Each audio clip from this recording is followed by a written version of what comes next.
ఈ లోకంలో వేర్వేరు విభాగాల్లో, వివిధ విభాగాల్లో మనం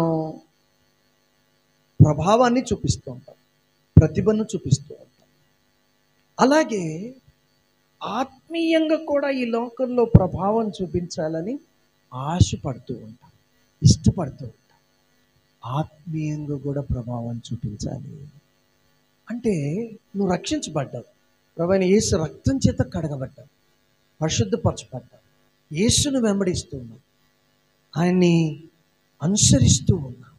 ఆ క్రమంలో మన జీవితం ఇతరుల మీద ప్రభావం చూపించాలా, మన ఇంట్లో ప్రభావం చూపించాలి, మన స్కూల్లో, కాలేజీలో, పనిచేసే స్థలాల్లో ప్రభావం చూపించాలి, నివసించే స్థలాల్లో చుట్టుపట్ల ఉన్న వారి మీద మన జీవితం ఒక ప్రభావాన్ని చూపించాలి. ఏ జీవితం?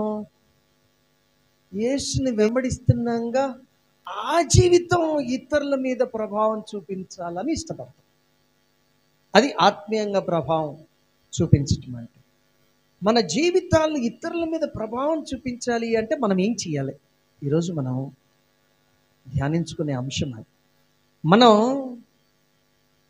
ఎక్కడ పెట్టుబడి పెట్టాలి అంటే ఎక్కడ ఇన్వెస్ట్ చేయాలి, మనం ఏం చేయాలి, మనం ఎక్కడ పెట్టుబడులు పెట్టాలి, ఇలాంటి లాభాలు రావటానికి, ఇలాంటి ప్రభావాన్ని, ప్రతిభను చూపించడానికి మనం ఎక్కడ పెట్టుబడులు పెట్టాలి? ఈరోజు మనం ధ్యానించుకునే అంశం అది. ఆత్మీయ ప్రభావానికి మూలమేది? మన పరిచర్య ప్రభావానికి మూలమేది? ఈ లోకంలో మనం ఆయా అంశాలలో ప్రభావాన్ని చూపించిన విధంగానే ఆధ్యాత్మికంగా కూడా యేసుని ఎరిగిన మన జీవితం ఇతరుల మీద ప్రభావం చూపించాలి అంటే మనం ఏం చేయాలి, మనం ఎక్కడ పెట్టుబడులు పెట్టాలా? ఆన్సర్స్ చూద్దాం, జవాబులు వాక్యం ద్వారా చూద్దాం. ఇంకో రకంగా కూడా చెప్పచ్చు, యేసు ప్రభు కొరకు ఈ లోకంలో అసాధారణమైనటువంటి ప్రభావాన్ని చూపించాలి అంటే మనం ఎక్కడ పెట్టుబడి పెట్టాలా? ఒకటేమో యేసుని ఎరిగిన జీవితం మంది. సో యేసుని ఎరిగిన తర్వాత మన జీవితం మారిపోయింది. ఆ మారిన జీవితం ఇతరుల మీద ఏ రీతిగా ప్రభావం చూపిస్తే లోకంలో ప్రభావం చూపించాలి అంటే ఏం చేయాలా అనేది ఒక కోణంలో.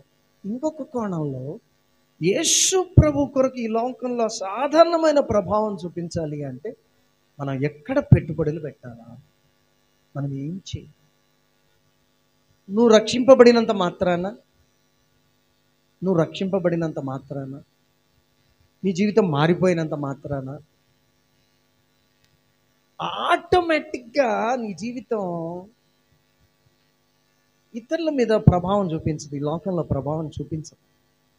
దానికోసం మనం కొన్ని పనులు చేయవలసిన వారమే. ఈ పాయింట్ చక్కగా అర్థం కావడానికి నేను ఒక ఉదాహరణ తెలియజేస్తాను.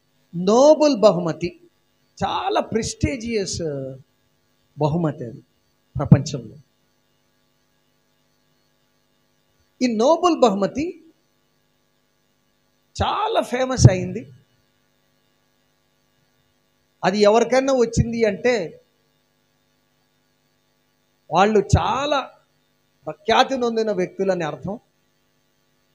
ఇది వచ్చినందువలన ఇంకొంచెం ఫేమస్ అవుతారు.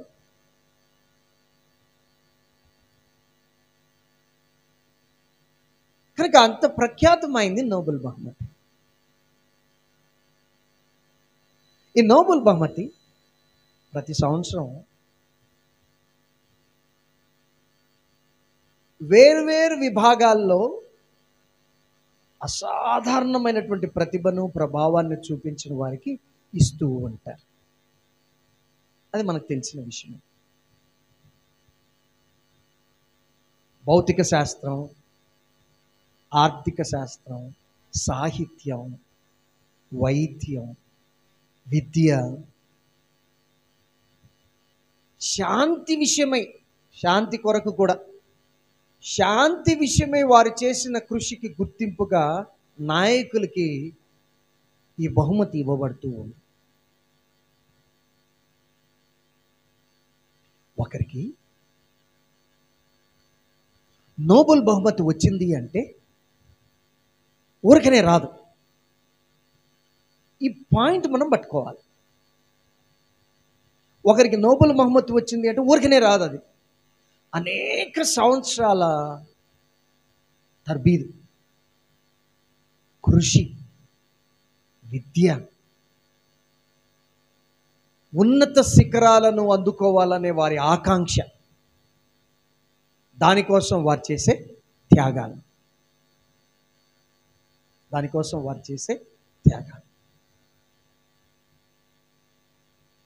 దయచేసి గమనించండి. ఇవి కారణాలు. ఒకరికి నోబెల్ బహుమతి వచ్చింది అంటే ఊరికనే రాదు. అనేక సంవత్సరాలు కృషి చేసి ఉంటారు, చదువుకొని ఉంటారు, చదువుకొని ఉంటారు, అభ్యాసం చేసి ఉంటారు. అలాగే వాళ్ళలో ఒక తపన, ఉన్నత శిఖరాలను అందుకోవాలనే తపన, ఆకాంక్ష, దానికోసం వారు చేసే త్యాగాలు, ఇవి కారణాలుగా ఉంటాయి. ఇవి మూలాలుగా ఉంటాయి. కారణాలుగా ఉంటాయి, మూలాలుగా ఉంటాయి, పునాదులుగా ఉంటాయి. కొంతమంది ఏం చేస్తారంటే ఈ మూలాలని అంటే అనేక సంవత్సరాల తర్బీదు, కృషి, ఆకాంక్ష, త్యాగం, ఈ మూలాలని పెట్టుబడులుగా పెడతారు. వాళ్ళ ఇన్వెస్ట్మెంట్స్ అవి. ఈ మూలాలను, కారణాలను పెట్టుబడులుగా పెట్టి అసాధారణమైనటువంటి ప్రభావాన్ని, ప్రతిభను చూపించి నోబెల్ బహుమతిని పొందుకుంటారు. ఇప్పుడు మనం అర్థం చేసుకోవాల్సింది ఏంటంటే వాళ్ళకి నోబెల్ బహుమతి ఎందుకు వస్తుంది? ఊరికనే చదువుకోవటం వల్ల రాదు, ఊరికనే కష్టపడటం వల్ల రాదు. వాళ్ళు ఒక గోల్తో, ఒక లక్ష్యంతో, ఒక గురితో కష్టపడతారు, ఒక లక్ష్యంతో కృషి చేస్తారు, అభ్యాసం చేస్తారు, త్యాగం చేస్తారు, తపన. మేము ఈ ఏరియాలో ఉన్నత శిఖరాలను అధిరోహించాలని ఒక తపన, దానికోసం కష్టపడతారు. వీటన్నిటిని ఏం చేస్తారంటే పెట్టుబడులుగా పెట్టి అసాధారణమైన ప్రతిభను చూపించి, ప్రభావాన్ని చూపించి నోబెల్ బహుమతిని పొందుకుంటారు. ఇప్పుడు నేనేం చేస్తున్నా, ఈ చిన్న ఉదాహరణ చెప్పే కదా, దీన్ని కంపేర్ చేస్తాను. ఆధ్యాత్మికంగా ప్రభావం ఈ లోకం మీద మనం ఎలా చూపించగలం అన్న విషయంతో కంపేర్ చేస్తూ, వాళ్ళు నోబెల్ బహుమతి పొందుకోవటానికి ఇన్వెస్ట్ చేస్తున్నారు. కృషి అనేది ఇన్వెస్ట్మెంట్, అనేక సంవత్సరాల తర్బీదు అనేది ఇన్వెస్ట్మెంట్, త్యాగం అనేది ఇన్వెస్ట్మెంట్, కష్టపడటం అనేది ఇన్వెస్ట్మెంట్. పెట్టుబడులుగా పెడుతున్నారు, పెట్టి బహుమతులు పొందుకుంటున్నారు. దీన్ని నేను ఇప్పుడు ఏం చేస్తున్నా, ఆధ్యాత్మికంగా ఈ లోకంలో మనం వేర్వేరు విభాగాల్లో ప్రభావాన్ని, ప్రతిభను చూపించినట్లే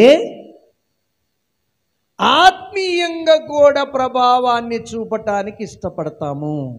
నేను యేసుని నమ్మిన, నా జీవితం మారిపోయిన నా జీవితం నా కుటుంబ సభ్యుల మీద ప్రభావం చూపించాలా, చదువుకునే స్థలాల్లో, పనిచేసే స్థలాల్లో, నివాసం ఉన్న స్థలాల్లో ఇతరుల మీద ప్రభావం చూపించాలా అని ఇష్టపడతాం. మన ఆధ్యాత్మిక జీవితం అది ఎలా సాధ్యమవుతుంది? మనం ఎక్కడ పెట్టుబడులు పెట్టాలా? యేసుక్రీస్తు కొరకు ఈ లోకంలో మన ఆధ్యాత్మిక జీవితం ప్రభావం చూపించాలి అంటే, ప్రతిభను చూపించాలి అంటే మనం ఎక్కడ పెట్టుబడులు పెట్టాలా? మనం ఏం చేస్తే ఆధ్యాత్మికంగా మన జీవితం ఈ లోకంలో ఇతరుల మీద ప్రభావం చూపించగలదు?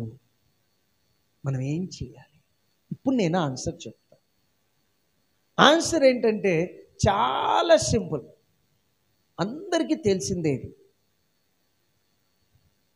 కానీ దాన్ని మనం ఆచరణలో పెట్టలేకపోతాం.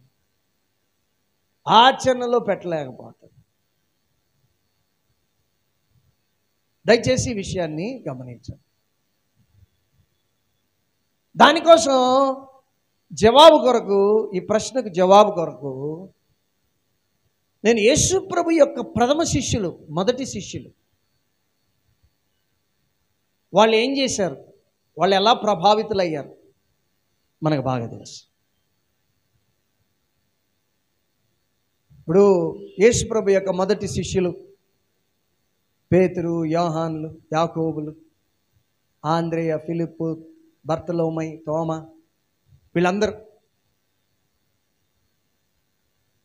వాళ్ళందరూ కూడా మొదట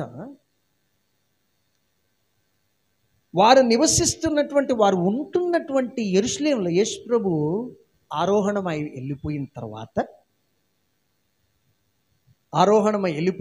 అంటే ఈ విమోచన కార్యాన్ని పరిపూర్ణంగా ముగించి ఆయన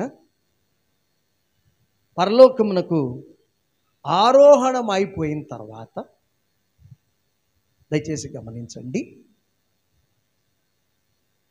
శిష్యులందరూ కూడా, ఈ ప్రథమ శిష్యులు, యేసుప్రభు యొక్క ప్రథమ శిష్యులు యెరూషలేములో ఉంటూ ఉన్నారు, పరిచర్య చేస్తూ ఉన్నారు.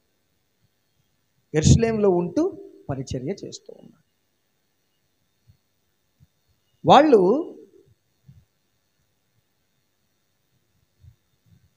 ప్రజల మీద, యెరూషలేం పట్టణస్థుల మీద ఎలాంటి ప్రభావం చూపించారో మనకు అపోస్తలుల కార్యముల పుస్తకంలో మనం చదవగలం. ఆ గ్రంథంలో మనం చదువుతాం. పేతురు కానీ, యోహాను కానీ, మిగతా శిష్యులు కానీ ప్రజల మీద యేసు ప్రభు కొరకు ఆధ్యాత్మికంగా ఈ లోకంలో ఎలాంటి ప్రభావాన్ని చూపించారో, ప్రతిభను చూపించారో అపోస్తలుల కార్యముల పుస్తకంలో మనం చదవగలం. విపరీతమైనటువంటి ప్రభావాన్ని చూపించారు. వాళ్ళు చాలా అసాధారణమైనటువంటి ప్రతిభను, ప్రభావాన్ని ప్రభు కొరకు చూపించారు. కారణం ఏంటి? అదే మనకు కావాలి. ఇప్పుడు వాళ్ళు చూపించారు, మనం ఎందుకు చూపించలేకపోతున్నాం? ఇప్పుడు నేను ఒక ప్రశ్న వేస్తాను. మారు మనసు పొందేవుగా, రక్షించబడ్డావుగా, నీ జీవితం ఈ లోకంలో నువ్వున్న చోట ఇతరుల మీద ఎలా ప్రభావం చూపిస్తుంది? ఎవరైనా అంటున్నారా, అరే నేనా ఆమె ముందు మనం ఎట్టంటే అట్ట మాట్లాడకూడదు, బూతులు మాట్లాడకూడదు, ఆమె యేసుప్రభు బిడ్డ, ఆమె తట్టుకోలేదు లేదా అతను తట్టుకోలేడు, ఆమె ముందు లేదా అతని ముందు మనం బూతులు మాట్లాడకూడదు, అబద్ధాలు చెప్పకూడదు, వాళ్ళు యేసుప్రభు బిడ్డలు, అలా సాక్ష్యం చెప్తున్నారా? ఆ రీతిగా మనం ఇతరుల మీద ప్రభావం చూపిస్తున్నామా? ఇప్పుడు మనం ఆలోచిస్తున్నది ఏంటంటే, అలా ప్రభావం చూపించాలంటే మనం ఏం చేయాలి? దయచేసి గమనించాలి. యేసుప్రభు యొక్క శిష్యులు అసాధారణమైనటువంటి ప్రభావాన్ని, ప్రతిభను చూపించారు. యెరూషలేములో ప్రజల మీద, ఆ తర్వాత యేసుప్రభు శిష్యులే సమరయకి వెళ్ళారు. అక్కడ ప్రజల మీద అసాధారణమైన ప్రభావాన్ని చూపించారు. తర్వాత అనేక ప్రాంతాలకు వెళ్ళారు. ప్రపంచంలో అనేకమైనటువంటి చోట్లకు వెళ్ళారు. వాళ్ళు వెళ్ళిన చోట అంతా కూడా విపరీతమైనటువంటి ప్రభావాన్ని వారి జీవితాలు, వారి పరిచర్య చూపిస్తూ వచ్చాయి. పౌలు యొక్క జీవితం, పౌలు యొక్క పరిచర్య ఎలా ఇతరుల మీద ప్రభావం చూపించిందో మనకు బాగా తెలుసు. చాలా వరకు అపోస్తల కార్యములలో రాయబడి ఉంది. అలా మన జీవితాలు కూడా ఇతరుల మీద ప్రభావం చూపించాలి అంటే మనం ఏం చేయాలా? అదే కదా మనం ఆలోచిస్తుంది. జవాబు చెప్పకుండా మీకు ఊరిస్తున్నా, ఇప్పుడు చెప్తా. సింపుల్. ఏంటి ఆ సింపుల్ జవాబు ఏంది అంటే, యేసుతో సమయం గడపడం. యేసుతో సమయం గడపడం. యేసు యొక్క ప్రథమ శిష్యులు విపరీతంగా సాధారణమైనటువంటి ప్రభావాన్ని, ప్రతిభను ఈ లోకంలో యేసు ప్రభు కొరకు చూపించడానికి కారణం ఏంటి అంటే, వాళ్ళు యేసుతో సమయం గడుపుట చేత ఎంతో ప్రభావితులయ్యారు. యేసుతో సమయం గడపడం ద్వారా ఎంతో ప్రభావితులయ్యారు. యేసుతో సమయం గడపడం మనకు తెలిసిన విషయమే. కానీ మనం సరిగా ప్రభుతో సమయాన్ని గడపం. అనుదినం కూడా నేను ఒకటే చెప్తా, కనీసం మనం ఒక గంట సేపన్న బైబిల్ చదవాలి విశ్వాసి. కనీసం ఒక గంటైన యేసుతో, ప్రభు అయిన యేసుతో సమయం గడపాలి. ప్రార్థనలో సమయం గడపాలి. ప్రార్థనలో సమయం గడపాలి. యేసుతో సమయం గడపడం, యేసుతో సమయం గడపడం ఒకటి మన జీవితాలనే మార్చేస్తుంది. రెండు, మన జీవితాలు ఇతరుల మీద ప్రభావం చూపించేత చేస్తుంది.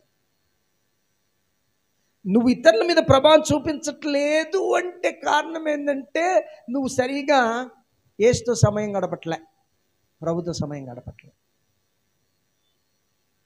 నువ్వు ప్రభు అయిన యేసుతో సమయం గడుపుతూ ఉంటే దాని ప్రభావం నీ జీవితం మీద కనబడుతుంది, ఇతరుల జీవితాల మీద కనబడుతుంది. యేసుతో సమయం గడపటం చాలా ప్రాముఖ్యమైన విషయం. రెండు రకాల లాభాలు. ఒకటి మన మీద, ఇంకొకటి ఇతరుల మీద. మన జీవితాలు మారిపోతాయి యేసుతో సమయం గడపడం ద్వారా, ప్రార్థనలో. రెండు, మన కుటుంబం మీద, చదివే స్థలాల్లో, పనిచేసే స్థలాల్లో, నివసించే స్థలాల్లో, ఇతరుల మీద, ఇరుగు పొరుగు వారి మీద విపరీతమైనటువంటి ప్రభావాన్ని చూపించగలదు. ఒక ఉదాహరణ మీకు తెలియజేస్తాం. ప్రథమ శిష్యుల గురించి మనం మాట్లాడుకుంటున్నాంగా, ఉదాహరణకు పేతురు యోహాన్ల గురించి మాట్లాడుకుందాం. వాళ్ళు ఏ రీతిగా మారిపోయారు, యేసుతో సమయం గడపడం ద్వారా ఏ రీతిగా వాళ్ళ జీవితాలు మారిపోయినాయి, వాళ్ళు ఏ రీతిగా ఇతరుల మీద ప్రభావం చూపించారు, ఈ రెండు కోణాల్లో చూద్దాం.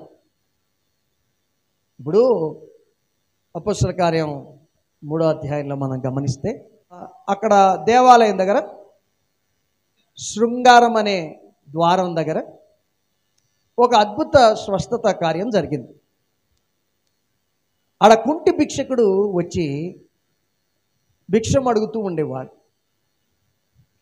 పేతురు యోహాన్లు ప్రార్థనా సమయాన ఆలయంలోకి వెళ్తున్నారు. సరే, వీళ్ళ దగ్గర నుంచి ఏమైనా దొరుకుతుందేమో అని ఆశగా వాళ్ళ వైపు చూశాడు. పేతురు అన్నాడు, మా దగ్గర వెండి బంగారములు లేవు, కానీ మాకు కలిగినదే నీకు ఇచ్చుచున్నాము. నజరేయుడైన యేసు నామములో లేచి నడువమని చెప్పారు. ఇక తర్వాత ఏం జరిగిందో మనకు బాగా తెలుసు. అద్భుతమైన స్వస్థత కార్యం జరిగింది. అది చూసిన వేల మంది జనాలు అక్కడ సమకూడారు, గుమ్మిగూడారు. పేతురు వాక్యం చెప్పడం స్టార్ట్ చేశాడు. వాక్యం చెప్తూ ఉంటే చాలామంది మారిపోయారు.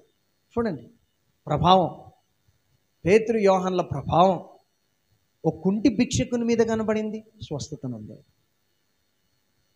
ఈ పేతురు యోహాన్ల ప్రభావం వేల మంది సంఖ్య మీద పడింది, ప్రజల మీద.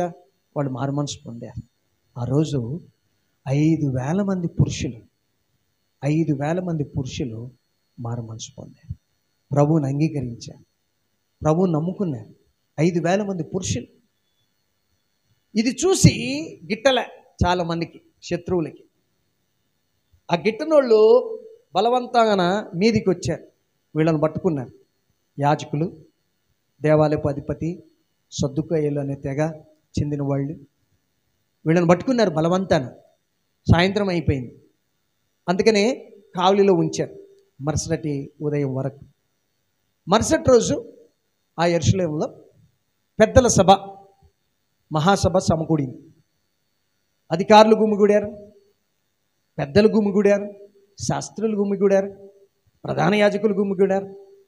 చూడండి, వీళ్ళని మధ్యలో నిలబెట్టారు. పేతురు యోహానులను మధ్యలో నిలబెట్టారు. ఇంకా క్వశ్చన్ చేస్తున్నారు, విచారణ చేస్తున్నారు. ఏ నామాన్ని బట్టి, ఏ బలాన్ని బట్టి మీరు ఈ కార్యం చేశారు అని విమర్శిస్తూ ఉన్నారు, క్వశ్చన్ చేస్తున్నారు. అప్పుడు పేతురు పరిశుద్ధాత్మతో నిండుకొనిన వాడై చాలా ధైర్యంతో మాట్లాడుతున్నాడు.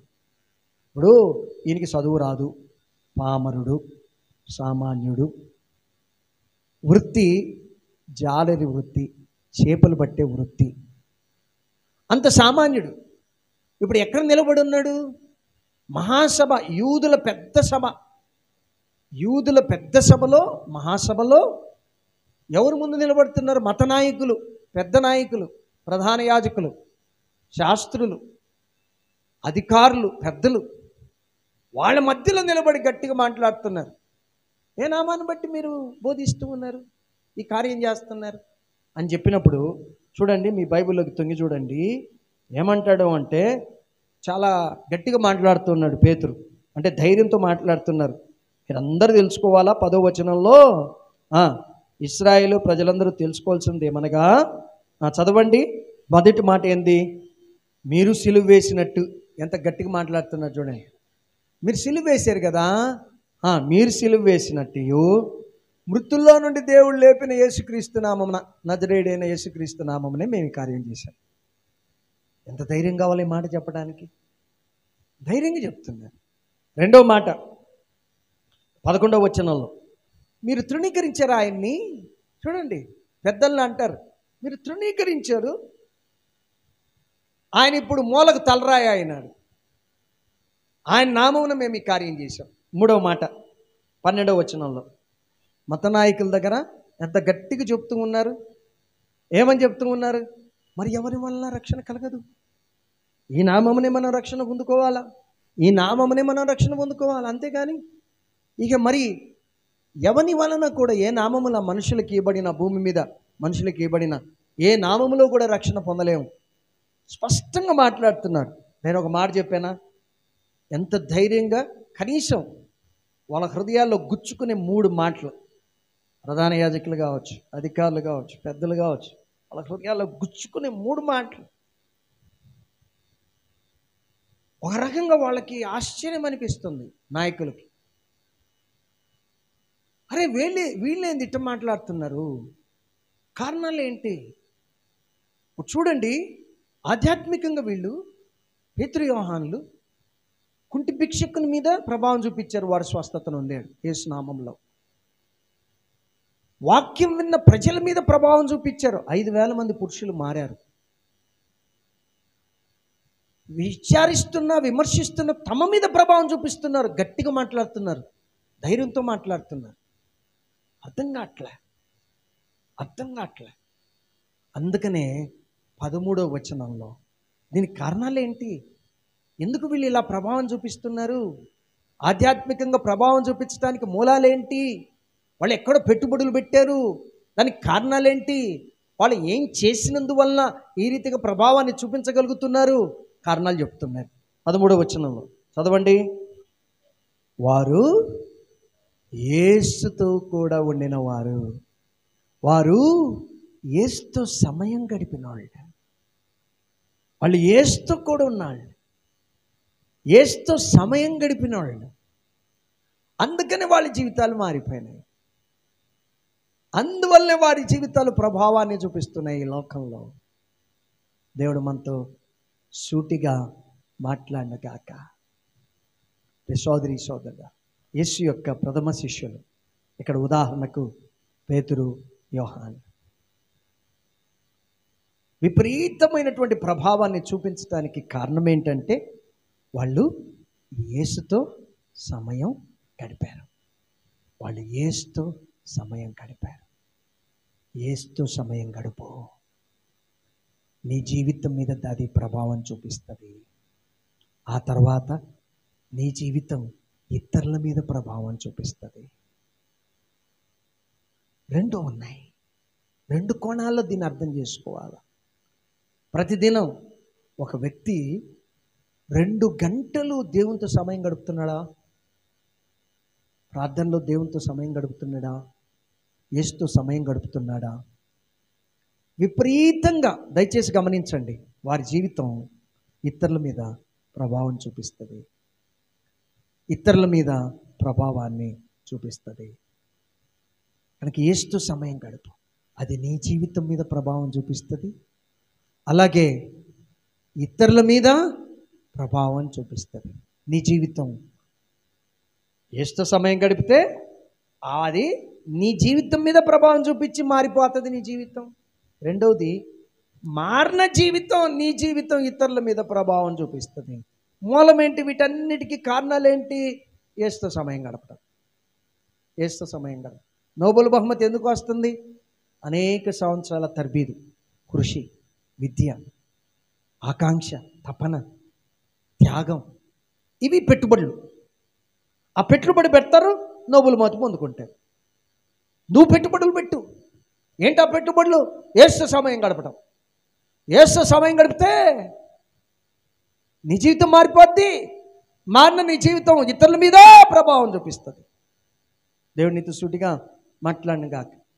ఇంకొక చిన్న ఉదాహరణ చూపిస్తాను బైబిల్లో నుండి, మీకు ఇంకా స్పష్టంగా అర్థమైపోద్ది. ఏంటంటే యోహాను సువార్త 4వ అధ్యాయం తీసి పెట్టండి. యోహాను సువార్త 4వ అధ్యాయం మనకు బాగా తెలుసు కదా. అక్కడ ఎవరి గురించి వ్రాయబడింది? సమరయ స్త్రీ. సమరయ స్త్రీ సుకార్ అన్నటువంటి ఒక గ్రామంలో ఉంటూ ఉంది. ఆమె పేరు చెప్పాలి, కానీ మనం అందరం గుర్తుపెట్టుకుంటాం ఆమెని. సమరయాకు చెందింది కాబట్టి సమరయ స్త్రీ అని పిలుచుకుంటూ ఉంటాం. గుర్తుగా పేరు చెప్పబడలే. ఆమె ఒక చెత్త జీవితాన్ని జీవిస్తుంది. ఆ ఊర్లో ఆమెకి పేరు లేదు. ఆ ఊర్లో ఆమెని అందరూ అసహించుకునేవాళ్ళే, ఈసడించుకునేవాళ్ళే. ఎవరు ఇష్టపడరు. కారణం ఏందో తెలుసా? లైంగిక పాపం ఆమె జీవితాన్ని డామినేట్ చేస్తుంది. ఆమెకి 5 పెనుమట్లు ఉండ్రి, 5 పెళ్లి చేసుకుంది. 5 భర్తలు ఉన్నారు. పెళ్లి చేసుకుంది, కొంతకాలం కాపురం చేస్తుంది, విడిచిపెడుతుంది. 5 మందిని పెళ్లి చేసుకుంది, విడిచిపెట్టింది. ఇప్పుడు ఇంకొకరితో సహజీవనం చేస్తుంది. పెళ్లి చేసుకోలే, పెనిమిటి కాడు, కానీ సహజీవనం చేస్తుంది, కలిసి ఉంటుంది. అంత చెత్త జీవితం. దయచేసి గమనించండి, ఎవరు ఇష్టపడరు ఆ గ్రామంలో. ఈసడించుకునే వాళ్ళే, తృణీకరించే వాళ్ళే. మామూలుగా గ్రామాల్లో ఆ కాలంలో, అంటే పాత కాలంలో, ఆ 100,000 సంవత్సరాల క్రితం యేసుప్రభు కాలంలో జరిగింది. అంటే సుమారుగా 2000 సంవత్సరాల క్రితం జరిగిన సంఘటన. ఆ కాలంలో మనలాగా ఇప్పుడున్నట్లుగా ఇంటికి ఒక కొళాయి అన్న పరిస్థితులు ఉండవు.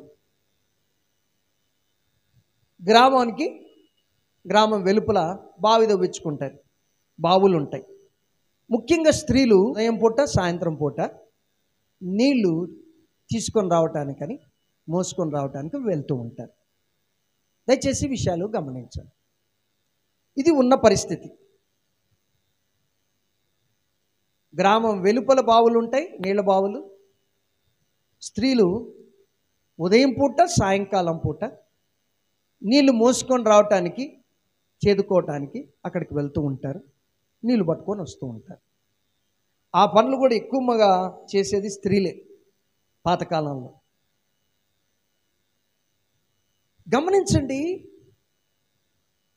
ఈమె సమరయ స్త్రీ ఈ బావి దగ్గరికి ఎన్ని గంటలకు వచ్చిందంటే మధ్యాహ్నం 12 గంటలకు వచ్చింది. మామూలుగా స్త్రీలు ఎప్పుడు పోతారు? ఉదయం పూట సాయంకాలం పూట.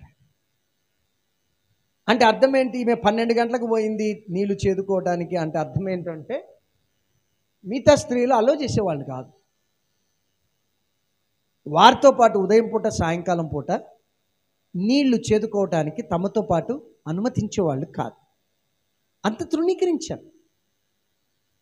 అందుకనే ఆమె తన చెత్త జీవితాన్ని బట్టి తృణీకరించబడిన పరిస్థితుల్లో ఆమె మధ్యాహ్నం 12 గంటల వేళ నీళ్లు చేదుకోవడానికి బావి దగ్గరికి వెళ్ళింది. తర్వాత ఏం జరిగిందో మనకు బాగా తెలుసు. ఏం జరిగింది?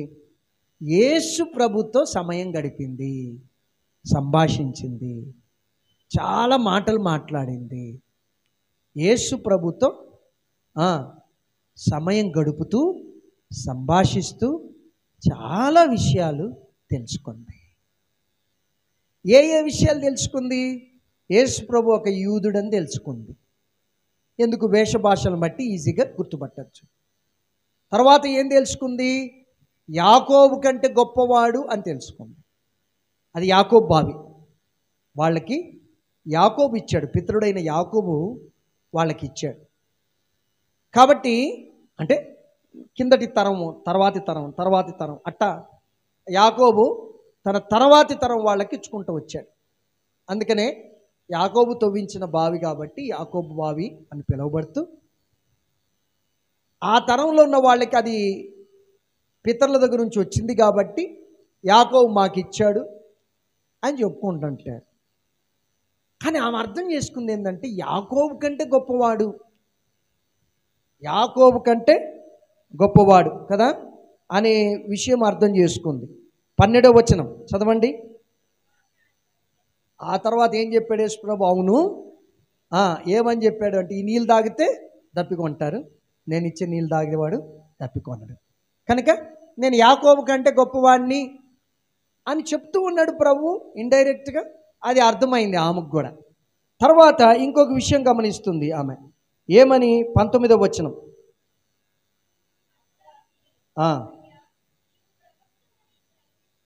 ప్రవక్తమని గ్రహించింది.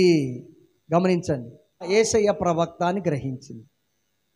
తర్వాత అంటే యేసు యొక్క సంభాషణలో యేసుతో సమయం గడుపుతూ ఉన్నప్పుడు యేసయ్యను గురించి తెలుసుకుంటుంది. తద్వారా ఆమె జీవితంలో మార్పు కలుగుతుంది. ఇంకొకటి ఆమె తెలుసుకున్న విషయం ఏంటంటే 25వ వచనం 26వ వచనం చదవండి. కాబట్టి చివరిగా ఆమె ఏం తెలుసుకుంది? ఈయన మెస్సయ్య అని తెలుసుకుంది. ఎందుకంటే యేసయ్యే చెప్పాడు, నేనే ఆయన్ని అని చెప్పాడు. కనుక మెస్సయ్య అని కూడా తెలుసుకుంది. యేసయ్య మెస్సయ్య అని కూడా, క్రీస్తు అని మెస్సయ్య అని కూడా తెలుసుకుంది. కాబట్టి యేసుతో జరిగిన సంభాషణలో సమరయ స్త్రీ అనేక విషయాలు తెలుసుకుంది.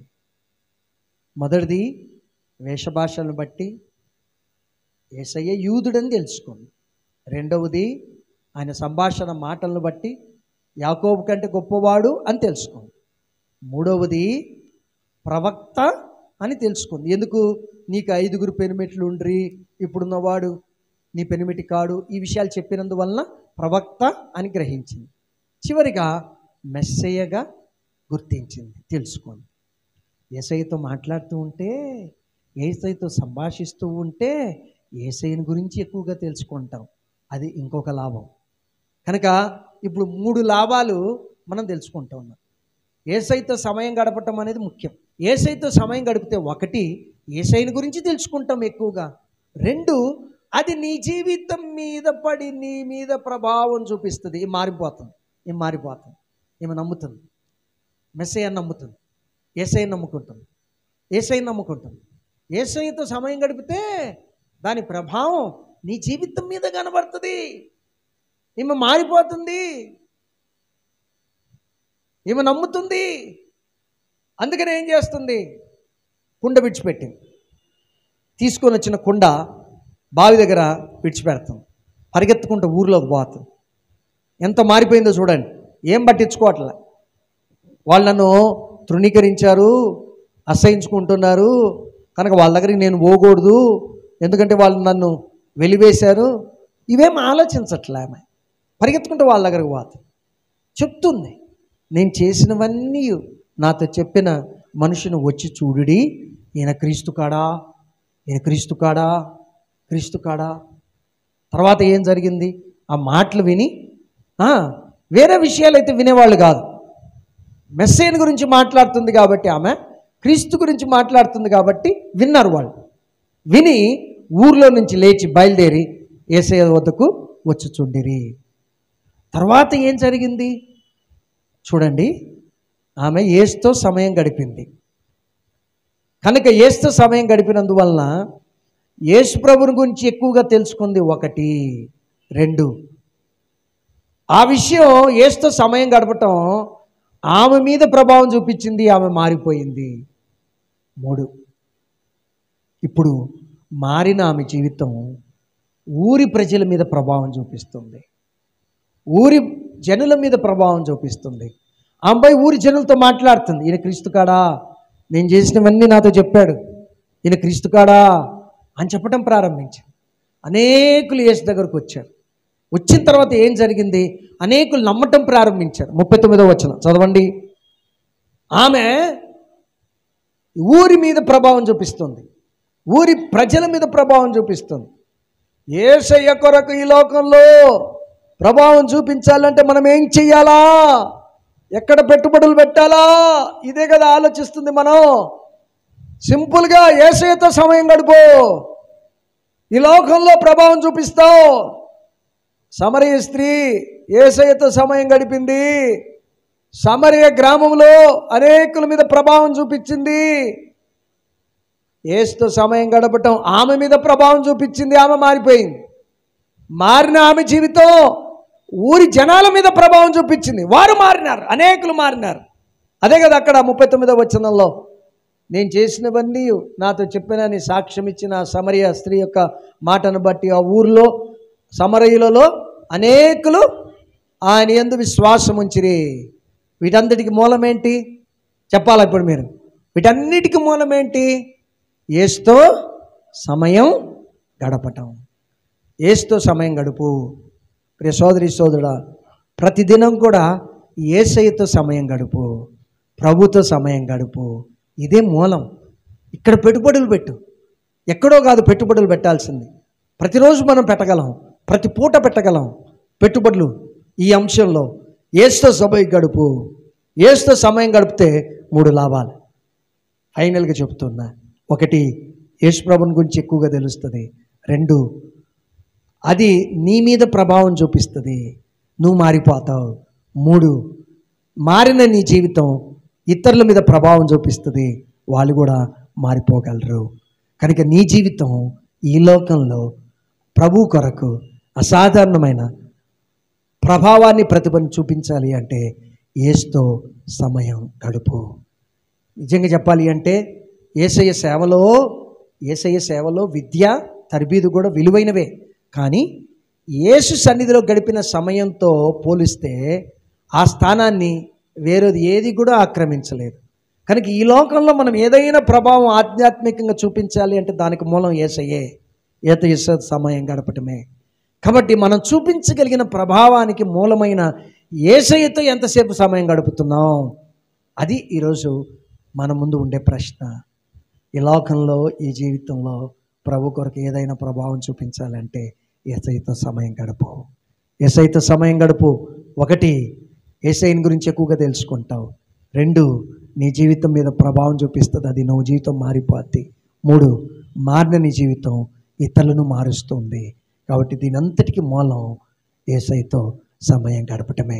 మరి గడుపుదామా? ప్రార్థన చేసుకుందాం.